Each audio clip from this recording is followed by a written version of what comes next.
Good afternoon, everyone, and thank you for joining us on this webinar for the NCUA June 2022 call report. I'm Mary Jo Thor, the Director of the Division of Systems in the Office of Examination and Insurance. We will have time to answer questions at the end of our presentation. To submit a question, please use the Q&A feature of your webinar console. Here are some technical tips to make sure that you can see the console and hear the presenters. First, if your display is not clear, set your screen resolution to at least 1024 by 768 or zoom in as applicable to see the presentation. Second, if your volume sounds too low, please check to ensure the volume is turned all the way up on both your computer and inside the webinar console. You may need to plug in external speakers or headphones. Next slide. Before we start today's training, I would like to introduce the Director of the Office of Examination and Insurance, Kelly Lay. Kelly, the floor is yours. Thank you, Mary Jo. Good afternoon, everyone, and welcome to the call report webinar focusing on the June 2022 call report cycle. I want to thank you for your efforts to submit your March 2022 and 2022 call report on time. With all of the changes, only a handful of credit unions submitted their call reports late, and most of those were due to other extenuating circumstances. Our goal today is to make you aware of a couple technical corrections to text, references, or captions on the call report form, and where to find information about form and instruction changes. We also discussed some of the data quality challenges we encountered in March, which resulted in the addition of data validation edits, which are aimed at improving the call report data. I'd like to thank my team hosting this webinar. They have allocated time for Q&A at the end of this session, so please don't hesitate to submit your questions. Thank you again for joining us today to better understand NCUA's streamlined 5300 call report form. I will now turn it over to Mary Jo to start the training. Mary Jo? Thank you, Kelly. Hello, this is MJ again. During today's webinar, we will discuss some of the questions received for the March 2022 call report cycle.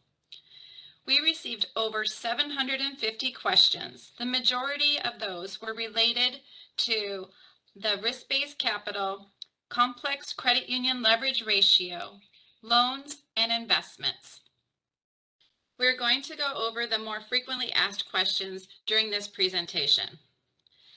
First, I want to make you aware of the changes to the June 2022 call report form, instructions, and the validation edits or errors and warnings. And then we will discuss some of the functionality of the CU Online system that seem to be confusing for some users. And after that, we'll jump into the FAQs. Next slide. On the June 2022 call report form, we made a few typographical or formatting changes, and we changed the caption for Schedule C, Section 5, Item 2, which is on page 18, from Other Notes, Promissory Notes, and Interest Payable to Promissory and Other Notes. I said that wrong, but we changed it to Promissory and Other Notes. We made over 40 improvements to the call report instructions. We will not go over each instruction change during the webinar, but most of those changes were due to the FAQs, which we will discuss. Next slide. Whenever there are changes made to the form and instructions, they will be posted on the CU Online page of ncua.gov. Form changes are documented in the Reporting Forms and Document area in the 5300 Call Report Changes document. Instruction changes are documented at the beginning of the call report instructions and are also available in the Reporting Forms and Documents section of the web page in the 5300 Call Report Instructions document. As a side note, if there are changes that change the structure, like the types or quantity of data of the call report form, those changes must go through the Paperwork Reduction Act processes and have 2 public comment periods, which are published in the Federal Register. We also plan to include those notices on the CU Online webpage when the comment periods are open. Next slide. As Kelly mentioned, one of the challenges we faced with the March cycle was the quality of the data, and it became evident we needed to add additional data validation edits in the CU Online system in order to improve data quality. Shortly after the end of the March 2022 cycle, we modified 2 data validation edits and we added 50 new edits. Some of you may have received an email sent out shortly after the end of the March cycle requiring corrections to your March call report. If you still show a pending March call report in the CU Online system, it will need to be corrected and submitted prior to submitting your June call report. The validation edits related to reporting an interest rate but no amount for loans, incomplete reporting on the RBC schedule, incomplete reporting of real estate loans in Section 7 of Schedule A, incomplete reporting of investments in Section 3 of Schedule B, and mistakes in reporting unfunded commitments.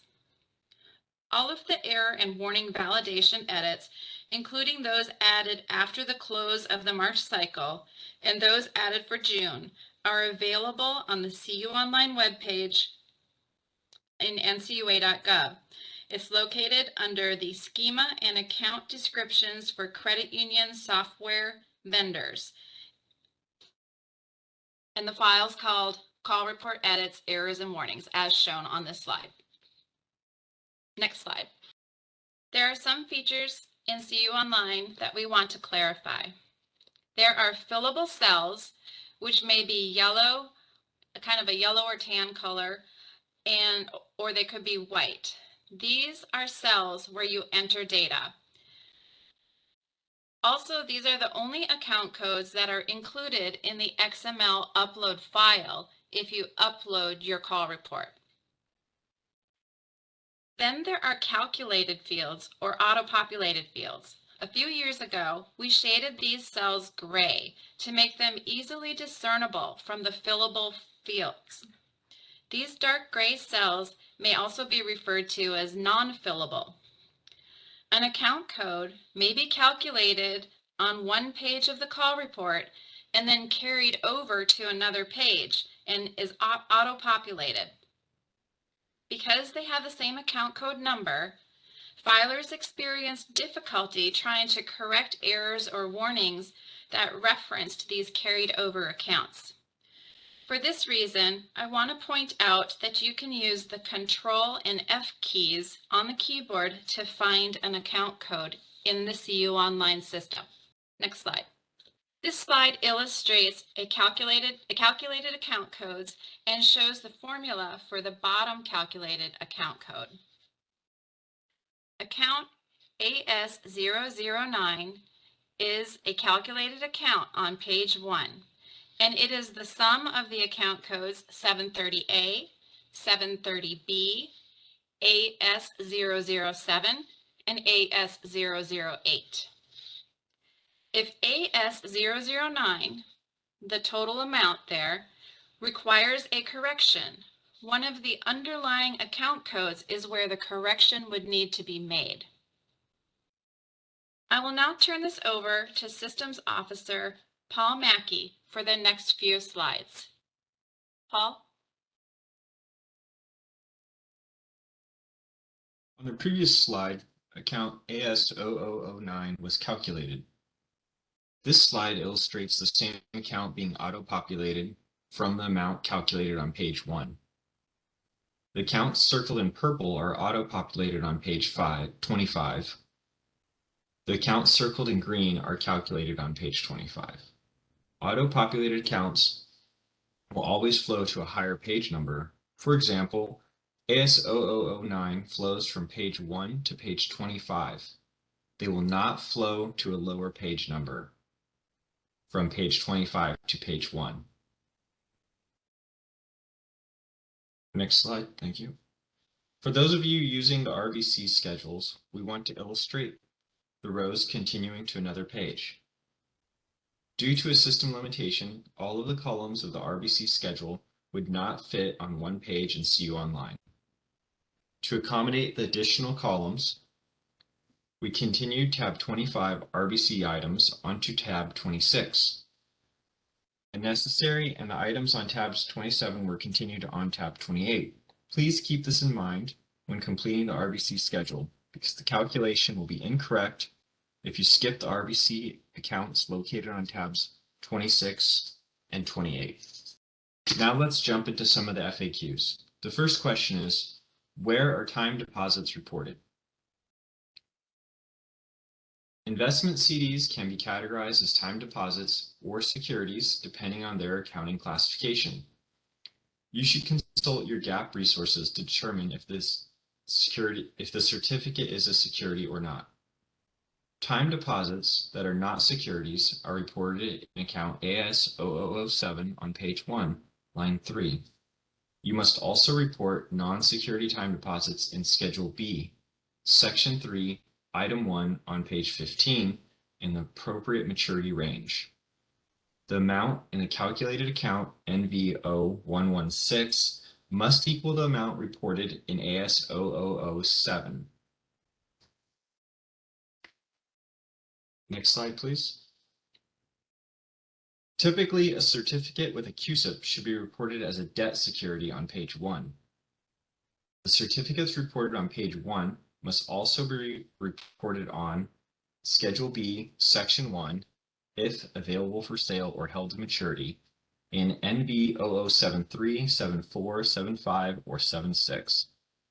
Schedule B, Section 2, if trading, in NV0103, and also in the appropriate maturity range on Schedule B, Section 3, the calculated account NV0128, 34, or 40, or 140, excuse me. On page 15, must equal the amount reported in account AS0061, 67, or 73 on page 1. And now I'll turn it over to Brian Heitman to discuss capital.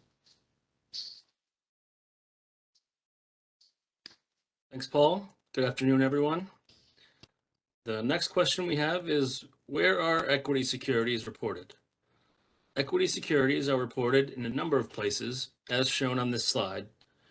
Statement of financial condition on page 1, line 6. Schedule B, page 14, line 10, where it is broken out by common stock, registered investment companies, and other equities. And Schedule B, page 15, line 2, where it is broken out by years to maturity. For complex credit unions subject to risk-based capital requirements, those with total assets greater than $500 million that have not opted into the Cooler framework, equity securities must also be reported on Schedule I, pages 25 and 26, line 19, and allocated to the appropriate risk weight categories. For information on RBC, please refer to NCUA's Risk-Based Capital Resources page at ncua.gov. You can find that under Regulatory and Supervision, and then under Regulatory and Compliance Resources. This page contains links to risk weights at a glance, an RBC ratio estimator, and NCUA Regulations Part 702 on capital adequacy for your reference. Please note that the total amount reported for equity securities must be the same in each of these places in the call report. Next slide, please. Where are trading debt securities reported? Trading debt securities are also reported in a number of places, as shown here and on the following slide. The statement of financial condition on page 1, line 7. Schedule B, page 15, line 3, where they're broken out by years to maturity. And as I noted on the previous slide, complex credit unions must also report these securities on Schedule I, pages 25 and 26, line 19, allocated to the appropriate risk categories. Next slide, please.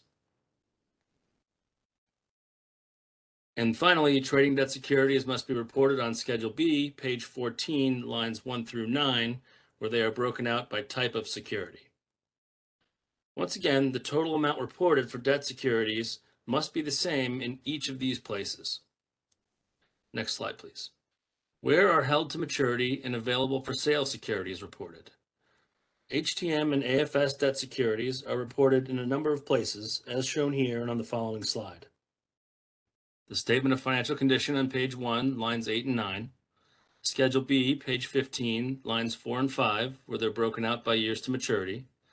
And again, as noted previously, complex credit unions must also report these on Schedule I, pages 25 and 26, line 19, allocated to the appropriate risk weight categories. Next slide, please.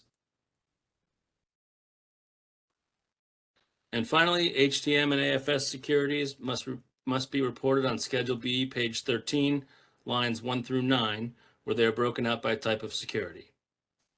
The total amount reported for HTM and AFS debt securities must be the same in each of these places.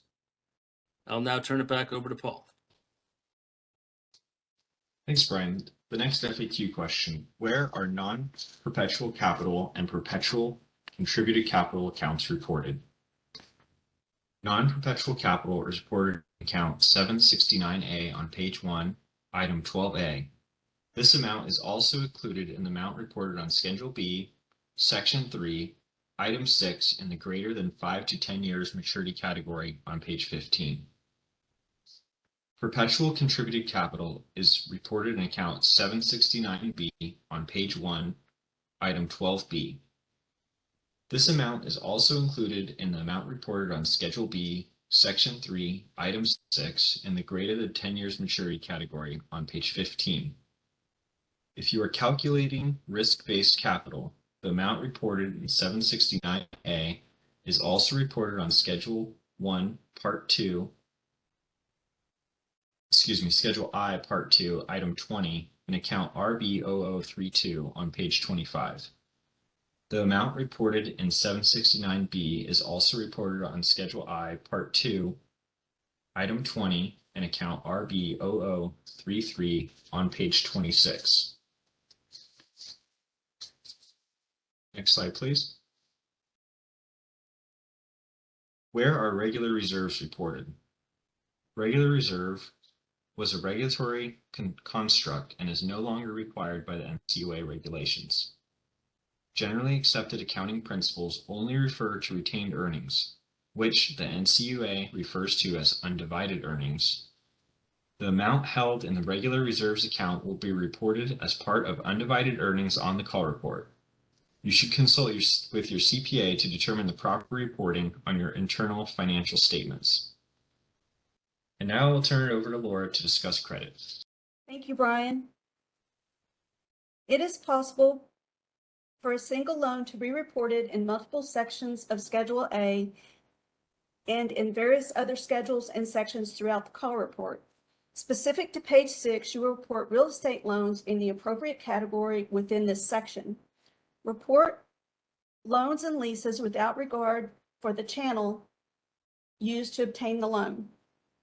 Real estate specific categories on page 6 include line 9, loans secured by first lien on a single 1 to 4 family residential property. Line 10, loans secured by a junior lien on a single 1 to 4 family residential property. Line 11, all other non-commercial real estate loans. Lines 9, 10, and 11 are for commercial real estate loans only. Line 12, report commercial loans secured by real estate.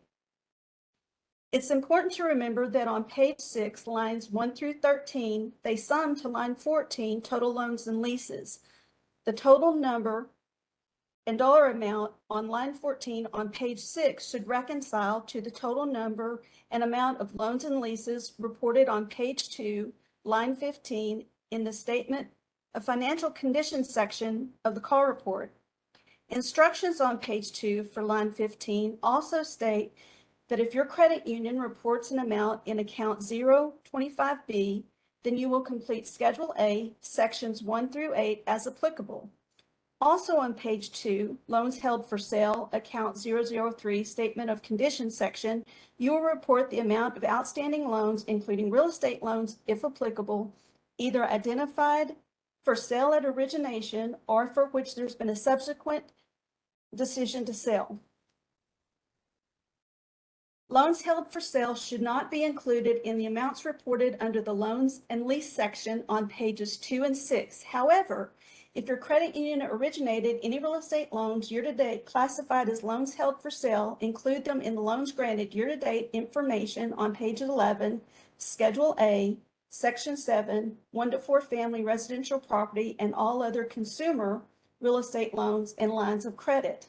If your credit union originated any commercial loans year-to-date classified as loans held for sale, include them in the loans granted year-to-date information on page 12, Schedule A, Section 8. Next slide, please. Also on page 6, include commercial and non-commercial real estate loans, number and amount of loans granted year-to-date in line 15. We will cover this category later in the presentation. If any real estate loans are government guaranteed, you would include those loans in the appropriate category on line 16 for non-commercial real estate loans and report commercial real estate loans in the appropriate category on line 17. You would include the amount of any real estate loans you modified consistent with section 4013 of the CARES Act on page 6, line 18. This would include any real estate loans also reported in lines 9, 10, 11, and 12. Again, we will discuss loans granted year-to-date, line 15 on page 6, later in the presentation.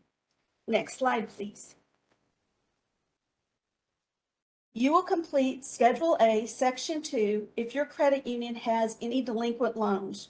Report the total outstanding loan balance and number of all delinquent loans and leases by collateral type on page 7 as applicable. You will report delinquent loans in the category corresponding to where they were reported on page 6, lines 1 through 11 for non-commercial loans. Report delinquent commercial loans on this page consistent with the corresponding commercial loan categories on page 12, Schedule A, Section 8. Delinquent loans will also be included in the number and amount reported on page 6, commercial loans and lines of credit. Report the number of loans that are delinquent 60 days or more. Do not include in the number of delinquent loans those loans delinquent 59 days or less. Real estate specific categories on this page include 1 to 4 family residential properties secured by first lien, 1 to 4 family properties secured by junior lien, all other non-commercial real estate loans, lines of credit. Commercial real estate categories on this page include construction and development loans, secured by farmland, secured by multifamily, secured by owner-occupied, non-farm, non-residential property, secured by non-owner occupied, non-farm, non-residential property. On page 8, Schedule A, Section 2, delinquency is continued. Schedule A, Section 2 is where you will report all non-commercial and commercial delinquent loan participation loans purchased under 701.22, indirect loans, whole or partial loans purchased under 701.23. If applicable, report any consumer real estate loans in non-accrual status on line 23. Report any commercial real estate loans in non-accrual status on line 24. Schedule A, Section 2, line 25 is where you will report any outstanding real estate loan balances affected by a bankruptcy claim. If applicable, report the outstanding amount of any real estate loans defined in GAAP as TDR on page 8, Section 2, line 26. Page 8, Schedule A, Section 3, charge-offs and recoveries. As applicable, report the dollar amount of non-commercial loans charged off year-to-date by collateral category in the left column. Report the total amount of non-commercial loan recoveries year-to-date by collateral category in the right column. Real estate specific categories on this page include 1 to 4 family residential properties secured by first lien, 1 to 4 family residential properties secured by junior lien, all other non-commercial real estate loans, lines of credit. Commercial loans, lines of credit categories include construction and development loans secured by farmland, secured by multifamily, secured by owner-occupied, non-farm, non-residential property, secured by non-owner occupied, non-farm, non-residential property. On line 22, report all commercial and non-commercial charge-offs and recoveries for participations loans purchased under 701.22, indirect loans, whole or partial loans purchased under 701.23. Next slide, please. Page 9, Schedule A, Section 4, Other Loan Information. Line 1 is where you would report any real estate loans outstanding to credit union officials and senior executive staff. Line 2 is for federal credit unions only. They will report the dollar amount of loans with interest rates that exceed 15% and report the aggregate weighted average interest rate for loans with interest rates that exceed 15%. If you have not adopted CECL, report total PCILs outstanding, including those secured by non-commercial or commercial real estate on line 3. If you have adopted CECL, report total PCD loans outstanding, including those secured by non-commercial or commercial real estate loans on line 4. Page 10, Schedule A, Section 5, Indirect Loans. Regardless of the acquisition method and as applicable, report any indirect loans, including any real estate loans on line 2, first lien and junior lien residential loans, line 3, commercial loans. Next slide, please. Page 10, Schedule A, Section 6, Loans Purchased and Sold under 701.22 and 701.23. Regardless of the acquisition method and as applicable, report any real estate loans purchased. Line 1, loans purchased from other financial institutions year to date do not include loan participations purchased. Line 2, loans purchased from other sources year to date do not include loan participations purchased. Loans sold. Line 3, sold loans year to date do not include participation loans sold. Line 4, first mortgage loans sold year to date on the secondary market do not include loan participation sold. Line 5, loans transferred with limited recourse qualifying for sales accounting year to date may include loan participation sold. Line 6, real estate loans sold with servicing retained do not include loan participation sold.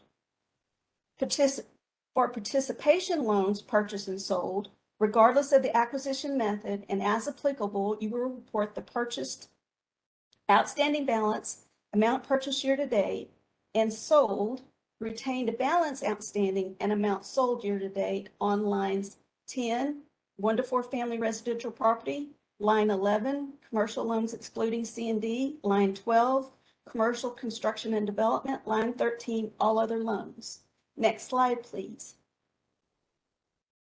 Page 11, Schedule A, Section 7, 1 to 4 family residential property and all other consumer loans and lines of credit, non-commercial. Report the number and aggregate outstanding amount of each type of loan as listed. Do not include the number and amount of loans with no balance or loans held for sale. Also, do not include any commercial loans. Commercial loans are reported on page 12. The total number of loans and aggregate outstanding amount of each category of real estate loans must equal the amount reported on page 6 for the corresponding category. The loan type categories on this page include 1 to 4 family residential properties secured by first lien, fixed rate greater than 15 years and 15 years or less. Balloon hybrid, 5 years and 5 years or less, adjustable rate. 1 to 4 family residential properties secured by junior lien, closed end, fixed rate and adjustable, open end, fixed rate and adjustable rate. Closed end, all other commercial loans, real estate, fixed and adjustable rate, open end, fixed rate and adjustable rate. In the additional 1 to 4 family property and all other real estate loan information section on line 12, report the balance outstanding for 1 to 4 family residential construction loans that do not meet the definition of commercial loan. Line 13, report the amount of real estate loans reported in accounts RL0047 above that contractually refinance, reprice, or mature within the next 5 years, Line 14, report interest-only payment options, 1 to 4 family real estate loans. In the amount granted year-to-date column, for each type of loan listed, you will include the amount plus unfunded commitments at the time of purchase or origination for real estate loans sold on the secondary market, real estate loans classified loans held for sale, real estate loans held in the current loan portfolio, refinance balances. Page 12, Schedule A, Section 8, Commercial Loans. You will report any commercial real estate loans in the appropriate collateral category within this section. The categories of commercial loans are consistent with the categories for delinquent commercial loans on page 7. Also include commercial real estate loans in the miscellaneous commercial loan information lines 3 through 7 as necessary. On line 8, net member business loan balance, report the net member business loan balance as defined in 723.8E. The net member business loan balance is used to determine the compliance with the statutory limits on the aggregate amount of member business loans that may be held by a federally insured credit union. Next slide, please. If applicable, other schedules and sections of the call report that could require you to report real estate loans include page 17, Schedule C, Section 1, Unfunded Commitments, page 17, Schedule C, Section 2, Off-Balance Sheet Exposures, credit unions with assets over $5 million. Although not pictured on this slide, if your credit union's assets exceed $500 million, you may need to report commercial and non-commercial real estate loans on pages 25 and 26, Schedule I, Risk-Based Capital Ratio, Calculation, Part 2. Next slide, please. We aligned the reporting for loans granted year-to-date across all sections of the call report. For number and amount granted or purchased year-to-date include the total number and the amount plus unfunded commitment at the time of purchase or origination. Include all loans of all types granted, including real estate loans sold on the secondary market, loans held for sale, and participation loans in which you are participating. Lines of credit and credit card loans should only be counted as a new loan in the period they were granted or renewed, not for each subsequent draw on an open line of credit. Credit decisions to increase a line of credit should be treated as a new loan for the entire amount, not just the incremental increase approved. You will report loans granted year-to-date on page 6, Schedule A, Section 1, line 15. In addition to page 6, other schedules and sections discussed in prior slides that could require you to report loans granted or purchased year-to-date include page 10, Schedule A, Section 6, page 11, Schedule A, Section 7, page 12, Schedule A, Section 8. I will now turn the presentation back to Brian. Thank you. Thank you, Laura. The next 5 slides cover questions related to RBC and Cooler. As such, they only apply to complex credit unions, those with total assets greater than $500 million. On each slide, the relevant section or sections of NCUA's regulations are listed. Please refer to these sections for more details and nuanced information related to these questions. If my credit union has never opted into Cooler in the past, can we opt into Cooler using the grace period for June 2022? The answer to that one is no. Credit unions may only opt into Cooler under the grace period provision after meeting all qualifying criteria and opting into Cooler in a previous period. Next slide, please. Should my credit union report amortized cost or fair value on Schedule I for HTM, AFS, and trading investments? Credit unions should report the exposure amount for each type of investment in the appropriate risk weight category on Schedule I. Exposure amount means the amortized cost for investments classified as held to maturity and available for sale, and the fair value for trading securities. For AFS, report the unrealized gain or loss in the 0% risk weight category to ensure that total assets will tie out to the statement of financial condition. Next slide, please. What risk weight should be assigned to subordinated tranche investment securities on Schedule I? Credit unions should assign a 1,250% risk weight to the exposure amount of any subordinated tranche of any investment, unless using an alternative risk weight approach. Per NCUA's regulations, tranche means one of a number of related securities offered as part of the same transaction, including structured products that have a loss allocation based on an investment or reference pool. Next slide, please.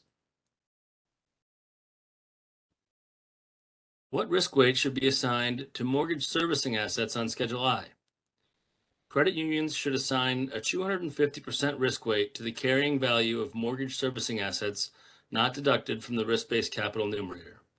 Per NCUA's regulations, carrying value means the value of the asset or liability on the statement of financial condition of the credit union determined in accordance with GAAP. Next slide, please. What does the term unconditionally cancelable mean? Unconditionally cancelable means with respect to a commitment that a credit union may, at any time, with or without cause, refuse to extend credit under the commitment to the extent permitted under applicable law. As a reminder, this is for complex credit unions only. Unfunded commitments must be broken out between unconditionally and conditionally cancelable on Schedule C, Section 2, lines 1 and 2. Please note that the total unfunded commitments reported in Section 1 should equal those reported in Section 2. I'll now hand it back to MJ for the remainder of the presentation. Thank you, Brian. For more information about the call report, the forms, instructions, pretty much anything related to the call report, please visit the NCUA webpage. And there's a box on the right that says See You Online or Toolbox, and then you can also reach it through the URL shown on this slide. We keep that updated with all relevant information to keep you informed. Next slide.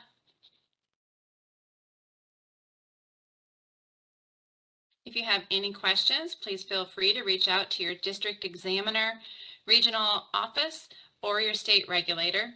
We also have these contact points. If you need call report help, please email 5300@ncua.gov. If you have an issue with the system or data or some other kind of technical problem, then email onestop@ncua.gov. And if you have call report suggestions, please email callreportmod@ncua.gov. Next slide. I'm going to turn this over to Clayton to facilitate some of the questions that we have received through this presentation. Clay, take it away. Thank you, Mary Jo. So we have received a number of questions. The first few are going to be for Laura. So I will start there. Laura, the first question. I'm asking for more clarity on loans granted. Page 6, line 15 states as follows. Credit decisions to increase a line of credit should be treated as a new loan. Are we to report the net change in the limit or the total new limit? For example, if the limit on an existing line of credit is $1,000 and it is increased to $5,000, are we reporting the $4,000 increase as the new loan? Thank you, Clay, for the question. This is Laura, Senior Credit Specialist. In your example, or in your question, you made a credit decision to increase the line of credit to $5,000. It's assumed you made this credit decision at some point in 2022. If in fact you did make the credit decision to increase the line of credit during 2022, it should be treated as a new loan and reported in account 031A, and for the amount of the line, it would be $5,000 in account 031B and not just the incremental increase. That would be for page 6, line 15, loans granted year to date. That concludes my answer. Thank you, Laura. I also have a few more for you in the queue here. So the next one is a multi-part question. It has a few examples, so maybe we can tackle those one at a time. So the intro to the question, does page 6, section 1, item 15, the figure, include all dollar amounts granted on any loan? Specifically, does it include dollars advanced on revolving lines of credit, or does it only include new loans and new advances year to date? Are any or all advances continuously reported in this section for all years the line of credit is open and active, or only reported up to one time of full revolving? First example, a $20,000 revolving line of credit was originated in 2021, and the line of credit had been fully revolved in the first year. Additional details of this example are as follows. In December 2021, the loan was originated, had an advance of $20,000 and was paid to zero that month. In January 2022, there was an advance for $10,000. In February 2022, the line was paid to zero. In March 2022, there was another advance for $20,000. In April 2022, the line was paid to zero. And finally, in May 2022, there was another advance for $15,000. What would that loan be reported in 2022 on line item 15, loans granted year to date? Thank you, Clay. This is Laura. It appears the loan did not originate in 2022, and unless the $20,000 revolving line of credit was renewed or if the limit was increased, then it would not be reported on page 6, Schedule A, lines 15, loans granted year to date. For existing loans and lines of credit, it's only counted as a new loan if it was originated or purchased during that year. And then you would only, you report in all sections throughout the call report for loans granted year to date, the outstanding amount plus unfunded commitments at the time of purchase or origination, not at each subsequent draw on an open line of credit. It's only counted as a new loan in the decision if you made a decision to increase the line or made a credit decision to renew the line or increase the line, and then again, you report the entire amount, including unfunded commitments, not just the incremental increase approved. That concludes my answer. Thank you, Laura. Example 2 for this question is as follows. A $20,000 revolving line of credit was originated in 2021, and the line of credit has not been fully revolved in the first year. In December 2021, the loan was originated, had an advance of $10,000, and was paid to zero that month. In January 2022, there was an advance for $10,000. In February of 2022, the line was paid to zero. In March 2022, there was another advance for $20,000. What would that loan be reported in 2022 on line item 15 as loans granted year to date? Thank you, Clay. This is Laura. It doesn't appear the loan originated in 2022. It states the loan originated in 2021. And unless the $20,000 line of credit was renewed or the limit amount was increased in 2022, it would not be reported on page 6, Schedule A, line 15, loans granted year to date. That concludes my answer.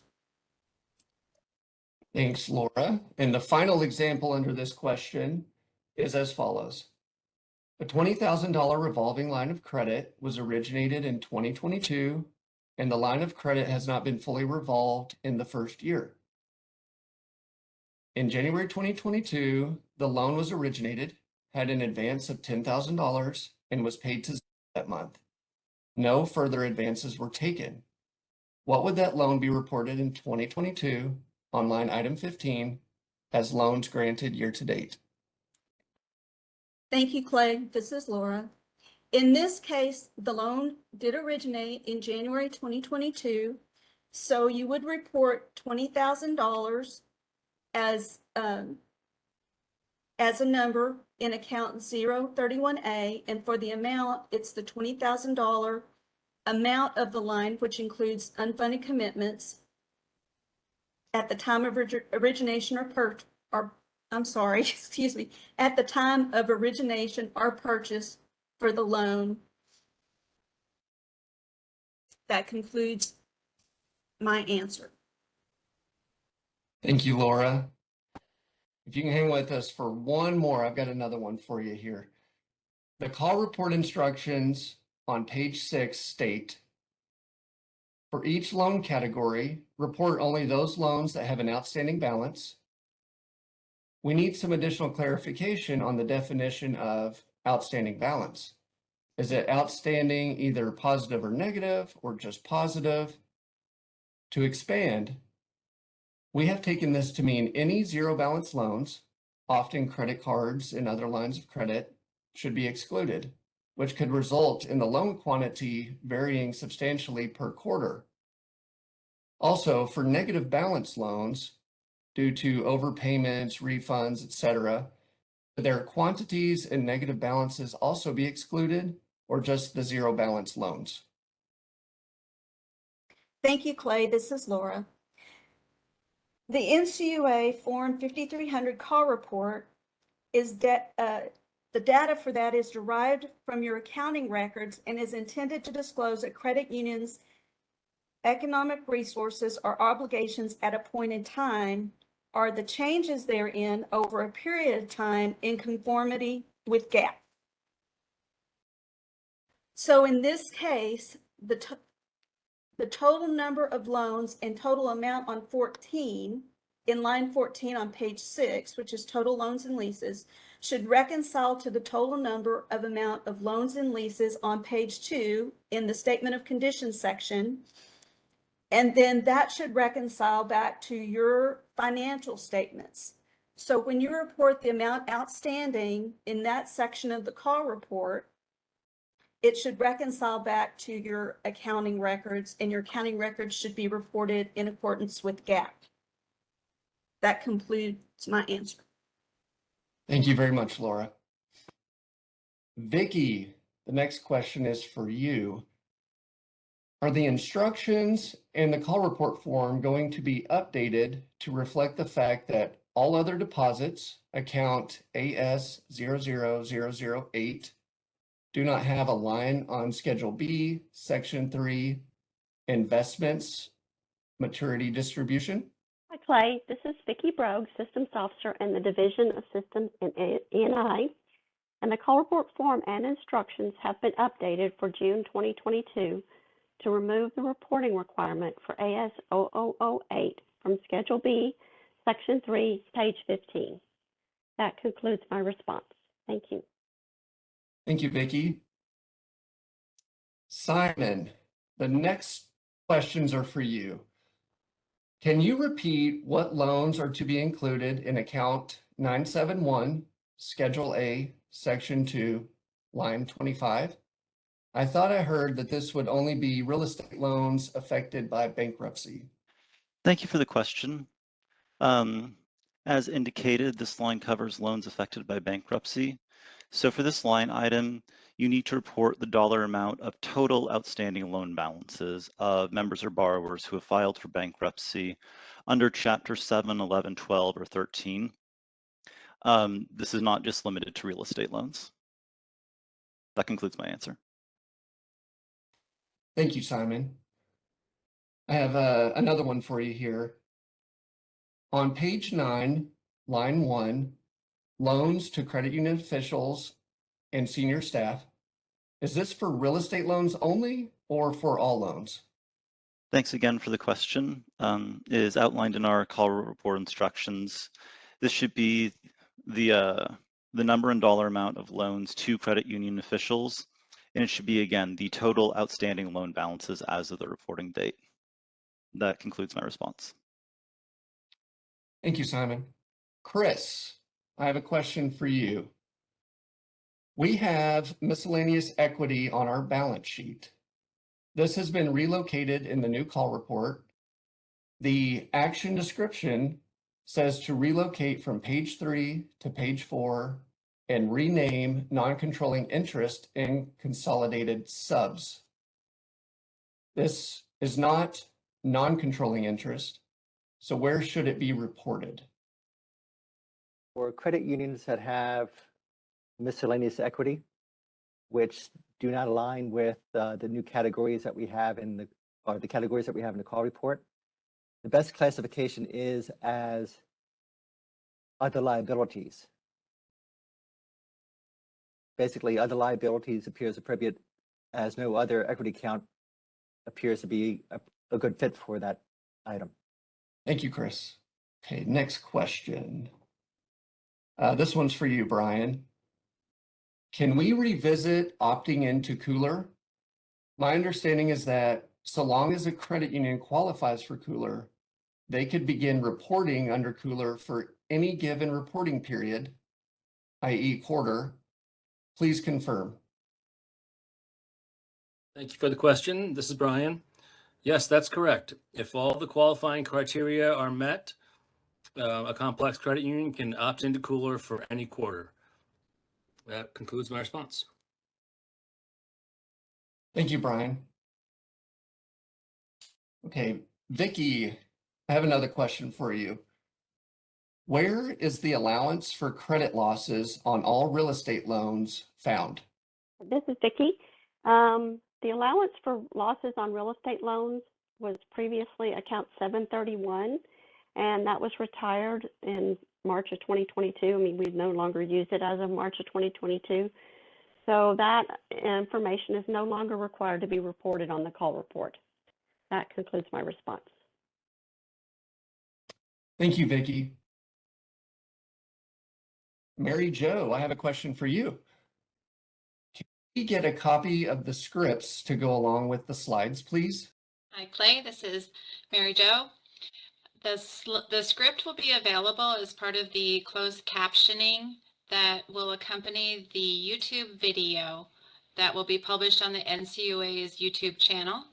And there should also be a link to that soon that will show up on the CU Online webpage. So it should be easy for you to find. Thank you. That concludes my answer. Thank you, Mary Jo. Right. Simon, I have another question for you. Please explain year-to-date loans for the number of new loans and granted year-to-date both for regular loans and then lines of credit type loans. Thank you for the question.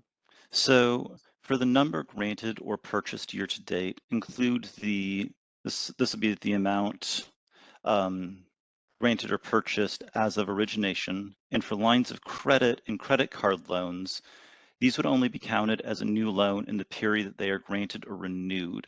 So not each subsequent draw on an open line of credit.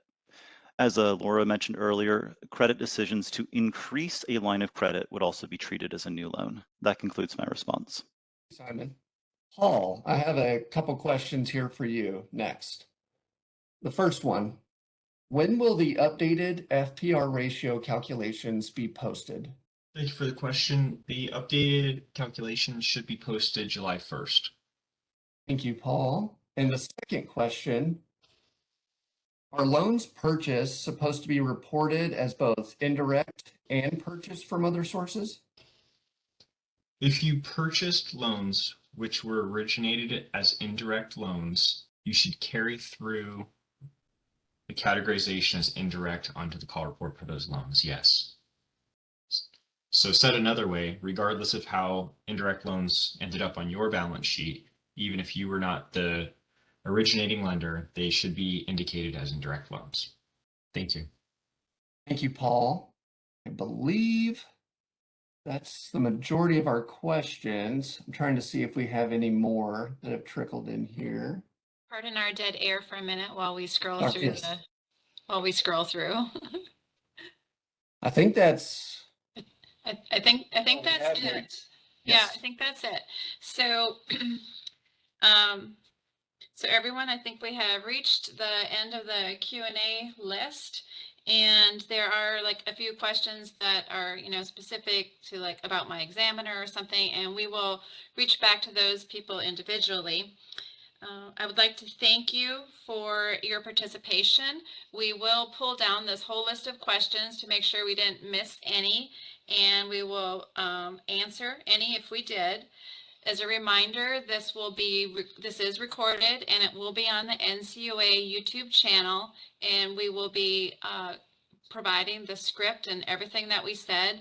We'll see if we can try and add a timestamp in there to indicate when the question and answer period started. And I would really like to thank you for your participation and your thoughtful questions today. This concludes the webinar.